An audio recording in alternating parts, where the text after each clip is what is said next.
चीन के सैनिकों ने 31 अगस्त को पूर्वी लद्दाख में एलएसी पर घुसपैठ की कोशिश की थी, जिन्हें भारतीय सेना ने खदेड़ दिया। चीन के साथ तनाव कम करने के लिए हुई ब्रिगेडियर स्तर की बैठक में भारत ने चीनी सैनिकों की घुसपैठ का मुद्दा उठाया। बांदीपुरा के गुरेज सेक्टर में पाकिस्तान की तरफ से हुई गोलीबारी का भारतीय सेना ने मुंहतोड़ जवाब दिया। मध्य प्रदेश के मंत्री विश्वास सारंग ने केंद्रीय सूचना और प्रसारण मंत्री को चिट्ठी लिखकर हर फिल्म की शूटिंग से पहले कलाकारों का डोप टेस्ट करवाने की मांग की। सिद्धार्थ पिठानी ने दावा किया कि दिशा सालियान की मौत के बाद से सुशांत सिंह बीमार पड़ गए थे। पूर्व राष्ट्रपति प्रणब मुखर्जी का दिल्ली के लोधी रोड में अंतिम संस्कार कर दिया गया। पीएम मोदी और राहुल गांधी समेत कई नेताओं ने प्रणब मुखर्जी को उनके घर जाकर श्रद्धांजलि दी और इसके अलावा केंद्रीय कैबिनेट ने भी उनके लिए मौन रखा। रक्षा मंत्री राजनाथ सिंह ने लद्दाख में जारी सीमा विवाद पर बड़ी बैठक की, जिसमें सेना को हर हालात का सामना करने के लिए तैयार रहने का निर्देश दिया गया। लद्दाख में एलएसी पर जारी तनातनी के बीच भारत ने चीन की सेना को नियंत्रण में रहने की सलाह दी। सुशांत केस में सीबीआई ने रिया चक्रवर्ती के माता-पिता से पूछताछ की। सुशांत मौत मामले में ड्रग्स के एंगल से जांच कर रहे एनसीबी ने एक तस्कर को गिरफ्तार कर लिया। दिल्ली हाईकोर्ट की 5 बेंचों ने अलग अलग दिनों पर पहले की तरह सुनवाई शुरू कर दी, जबकि बाकी बेंच वीडियो कॉन्फ्रेंसिंग के जरिए ही मामलों की सुनवाई करेंगी। चीन से सीमा विवाद के बीच रक्षा मंत्री राजनाथ सिंह आज 3 दिन के रूस दौरे पर जाएंगे, जहां वो एससीओ की बैठक में हिस्सा लेंगे। दिल्ली में ओला और उबर समेत दूसरी टैक्सी यूनियन ने मंडी हाउस में प्रदर्शन किया, जिसमें उन्होंने लोन की किश्त भरने में छूट जारी रखने की मांग की। इलाहाबाद हाईकोर्ट के आदेश के बाद डॉक्टर कफील खान को जेल से रिहा किया गया। उन्हें नागरिकता कानून के खिलाफ भाषण देने के आरोप में एनएसए के तहत गिरफ्तार किया गया था। रेलवे कुछ और विशेष ट्रेनें चलाने पर विचार कर रहा है, जिस पर राज्यों से सलाह के बाद फैसला लिया जाएगा। ईडी ने दिल्ली हिंसा के आरोपी ताहिर हुसैन से फिर पूछताछ की। एक्टर सोनू सूद ने 350 नामिकों की मदद करने का फैसला किया। दिल्ली में कोरोना के 2312 नए मामले 24 घंटे में सामने आए, जबकि एक दिन में इस बीमारी से 18 मरीजों की मौत हुई। तेलंगाना के खम्बम में लोगों ने हत्या का आरोप लगाते हुए एक पार्षद पर हमला कर दिया, फिर उसकी गाड़ी भी फूंक दी। यूपी में एक दिन में कोरोना के 5571 मामले सामने आए, जबकि 57 लोगों ने इस बीमारी से दम तोड़ दिया।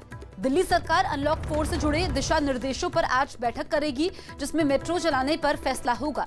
दिल्ली सरकार ने तीसरे चरण का सेरो सर्वे का काम शुरू कर दिया, जिसमें सैंपल देने वाले लोगों में कोरोना से लड़ने वाली एंटीबॉडी का पता लगाया जाएगा।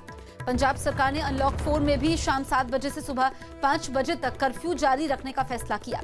अनलॉक 4 में गोवा में बार और रेस्टोरेंट लोगों के लिए खोल दिए गए। जम्मू कश्मीर के बारामूला से 2 संदिग्ध गिरफ्तार कर लिए गए, जिन पर एक दिन पहले सेना के काफिले पर ग्रेनेड से हमला करने का आरोप है।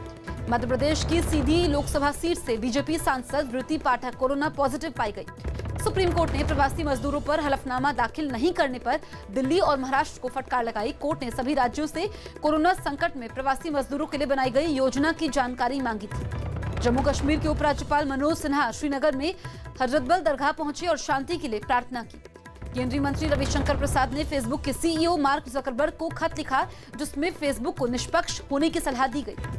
मध्य प्रदेश के सीएम शिवराज सिंह चौहान ने हरदा में बाढ़ प्रभावित इलाकों का दौरा किया। दिल्ली के पास नोएडा में एक हाउसिंग सोसाइटी में रहने वाली एक लड़की 10वीं मंजिल से कूद गई, जिससे उसकी मौत हो गई। राजस्थान की बूंदी में आवारा सांड उत्पात मचाते हुए कई लोगों को घायल कर दिया। अनलॉक 4 में यूपी में शनिवार को लॉकडाउन नहीं रहेगा और सिर्फ रविवार को बंद रखा जाएगा। बिहार में आरजेडी विधायक वीरेंद्र कुमार जेडीयू में शामिल हो गए। केंद्र कोरोना संकट पर काबू पाने के लिए यूपी, ओडिशा, झारखंड और छत्तीसगढ़ में अपनी टीमें भेजेगा। जम्मू कश्मीर के उरी में सुरक्षा बल ने आतंकवादियों के ठिकाने पर छापा मारा और बड़ी मात्रा में विस्फोटक बरामद किया। वाराणसी में हड़ताल पर गए बुनकरों ने बिजली बिल माफ करने की मांग की। बिहार चुनाव के लिए जेडीयू ने बिहार के नाम, नीतीश के काम जैसे कई नारे दिए। दिल्ली यूनिवर्सिटी में इस साल दाखिले के लिए 5,63,000 छात्रों ने ऑनलाइन आवेदन किया, जो पिछले 3 साल के मुकाबले सबसे ज्यादा है। रेलवे मुंबई में जेईई और नीट की परीक्षा में शामिल होने वाले छात्रों के लिए इस हफ्ते 46 और ट्रेनें चलाएगा। असदुद्दीन ओवैसी की पार्टी एआईएमआईएम बिहार में 50 सीटों पर चुनाव लड़ेगी। इलाहाबाद हाईकोर्ट ने कोरोना संकट के बीच राज्य में हुक्का बार पर रोक लगाने का आदेश दिया। पुलवामा हमले के आरोपी वजीर उल इस्लाम ने नीट परीक्षा में शामिल होने के लिए कोर्ट में जमानत अर्जी दाखिल की। उत्तराखंड के नैनीताल में करीब 5 महीने बाद नैनी झील में नाव की सैर शुरू हो गई। तमिलनाडु में अनलॉक 4 में सभी धार्मिक जगहों को खोल दिया गया। मध्य प्रदेश में उपचुनाव की तैयारियों के लिए जल्द बीजेपी की दिल्ली में बैठक होगी। 1984 बैच के आईएएस अधिकारी राजीव कुमार ने नए चुनाव आयुक्त का पद संभाल लिया। कर्नाटक के पंचायती राज मंत्री केएस ईश्वरप्पा की कोरोना रिपोर्ट पॉजिटिव आई। ओडिशा के केंदुझर में वन विभाग ने 19 किलो से ज्यादा हाथी दांत बरामद किए, जबकि इस मामले में 3 लोगों को गिरफ्तार किया गया। तमिलनाडु में शर्तों के साथ बस सेवाएं शुरू हो गई। श्रीनगर में महबूबा मुफ्ती की पार्टी पीडीपी की बैठक होगी, जिसमें जम्मू कश्मीर के मौजूदा हालात पर चर्चा की जाएगी। पश्चिम बंगाल के नादिया में बीएसएफ ने बॉर्डर से 5 बांग्लादेशी नागरिकों को पकड़ लिया, जिन पर अवैध तरीके से भारत में घुसने का आरोप लगाया। जम्मू कश्मीर प्रशासन ने शराब पर लगाया 50% कोरोना टैक्स हटा लिया। यूपीएससी ने सेना में अधिकारी बनने के लिए 2019 में हुई कंबाइंड डिफेंस सर्विसेज की परीक्षा के नतीजे जारी कर दिए। दुबई से आईपीएल छोड़कर स्वदेश लौटे सुरेश रैना ने पंजाब सरकार को ट्वीट किया, जिसमें उन्होंने पठानकोट में अपने 2 रिश्तेदारों की हत्या का मुद्दा उठाया। इसके बाद राज्य सरकार ने मामले की जांच के लिए एसआईटी बना दी है। टीएमसी सांसद डेरेक ओब्रायन ने फेसबुक को खत लिखा और पश्चिम बंगाल में टीएमसी के कई समर्थकों के अकाउंट बंद होने की वजह पूछी। पाकिस्तान ने जम्मू कश्मीर के बांदीपुरा में गोलाबारी की, जिसका सुरक्षा बल ने मुंहतोड़ जवाब दिया। पटना में एक बदमाश ने बैंक के बाहर से लाखों की नकदी लूट ली। मौसम विभाग ने हिमाचल प्रदेश में भारी बारिश का अलर्ट जारी किया। हरियाणा के सीएम मनोहर लाल खट्टर की कोरोना रिपोर्ट फिर पॉजिटिव आई, जिसकी वजह से उन्हें अभी अस्पताल में रहना होगा।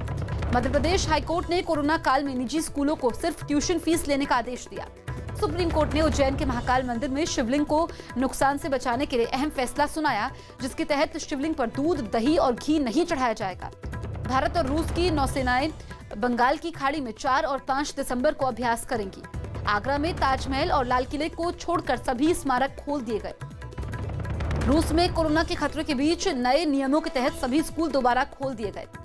जर्मनी में लेबनान के राजदूत रहे मुस्तफा अदीब को देश का नया पीएम नियुक्त किया गया।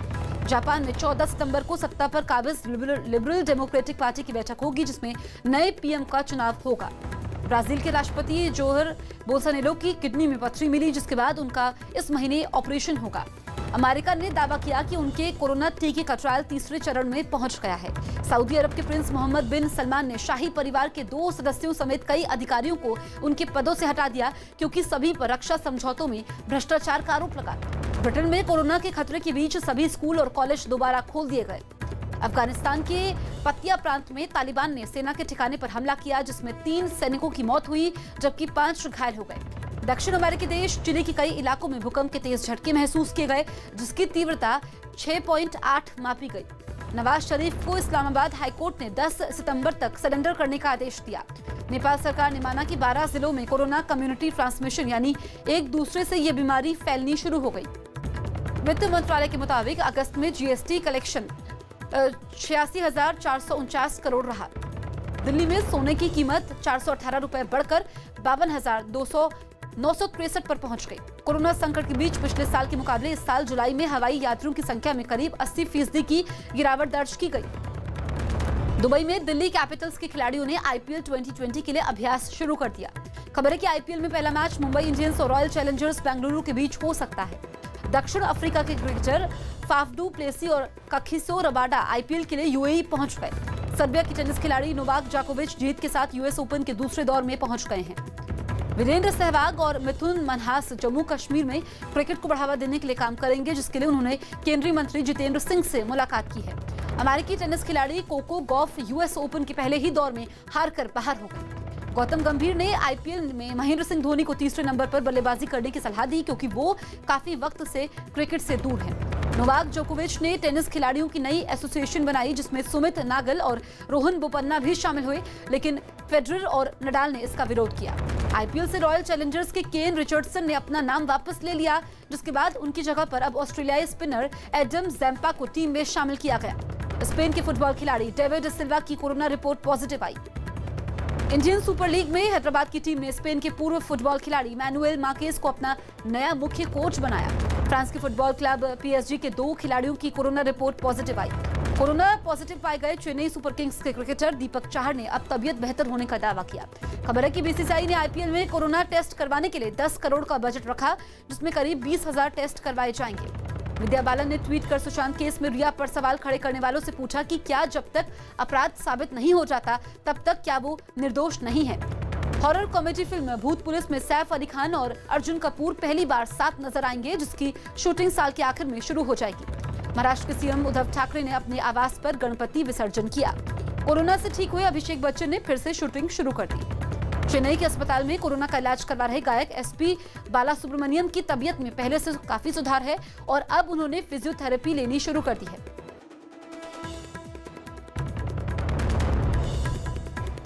हीरोपंती 2 में कटरीना की जगह सारा अली खान ने ली है।